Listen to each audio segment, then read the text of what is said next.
మహాభారతంలో కథ ఉంది. ధర్మరాజు రాజస్వీ యాగం చేసిన తర్వాత ధర్మరాజుకి కొంచెం అహంకారం పెరిగింది. నేను చాలా దాన ధర్మాలు చేశానని చెప్పేసి కృష్ణుడిగా చూసి వీడికి చూపించాలని చెప్పేసి పాతాళంలో ఉన్న బలి చక్రవర్తి దగ్గర తీసుకెళ్దామని బలి సామ్రాజ్యానికి ధర్మరాజుని తీసుకుని వెళ్తాడు. కృష్ణుడు వస్తున్నాడని చెప్పేసి బలి చక్రవర్తి ఆయన అట్టహాసంతో ఎదురొస్తాడు.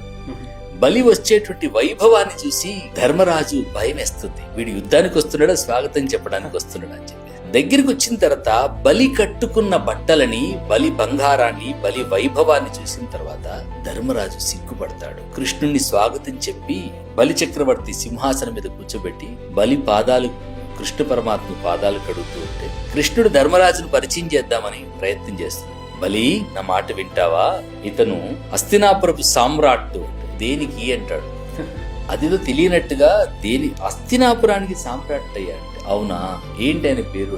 యుధిష్ఠిరుడు. ఈ మధ్యలో రాజస్వీ యాగం చేశాడు. ఏం చేశాడు రాజస్వీ యాగంలో అంటే అప్పుడు యుధిష్ఠిరుడి వైపు కృష్ణుడు చూపించి ఏం చేసావా చెప్పు అంటాడు.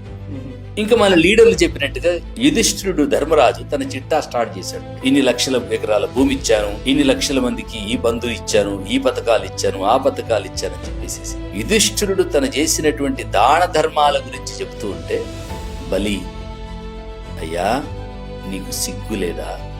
నీది ఒక రాజ్యమా అని అన్నాడు. అభినందిస్తాడనుకున్నటువంటి ధర్మరాజుకి అవమానం ఎదురైంది. నీది ఒక రాజ్యమా, నువ్వు ఒక సామ్రాట్వా, అలా అంటున్నవేంటి అని కృష్ణుడు బలి వైపు చూసినప్పుడు అప్పుడు బలి చక్రవర్తి అంటాడు, కృష్ణ పరమాత్మ, నా రాజ్యములో పిరికెడు గింజలు వేస్తామన్నా పక్షులు కూడా రావు. ఇంతమంది బిచ్చగాళ్ళను పెట్టుకున్న రాజ్యము నీది రాజ్యమా అని అంటాడు. ఇంతమంది చెయ్యి చాచి అడిగేటువంటి రాజ్యమా? 78 సంవత్సరాలుగా సంక్షేమ పథకాలతో ఊదరగొడుతున్న సగటు పేద బిడ్డకి సమున్నతమైనటువంటి విద్యా అవకాశాలు ఇవ్వగలిగితే ఈ ప్రపంచానికి ఆ పేద బిడ్డలు అన్నం పెట్టగలుగుతారు.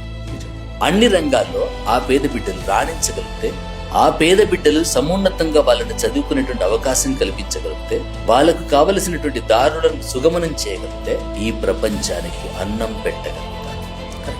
తెగువ కలిగిన సమాజం, త్యాగముతో కూడుకున్న సమాజం, ఆ కష్టజీవులు, కర్మజీవులు నిరంతరం స్వేదాన్ని చింతించినటువంటి సమాజం. ఈ విరాట్ సమాజానికి కావలసినటువంటి సకల సౌఖ్య సుఖ సౌభాగ్యాలన్నింటిని కూడా సమకూర్చినటువంటి సమాజం ఆ సమాజం. మన్నును అన్నంగా మార్చి సమాజం యొక్క ఆకలి తీర్చినటువంటి సమాజం అట్టడుగు వర్గాల సమాజం. ఆ బిడ్డలకి ఈరోజు సమున్నత విద్యావకాశాలు అందించాలన్న సత్ సంకల్పం ప్రభుత్వాలకి ఉండగలిగితే మీ సంక్షేమ పథకాల కోసం ఖర్చు పెట్టే డబ్బు మీరు మరింత అభివృద్ధి కోసం ఖర్చు పెట్టచ్చు.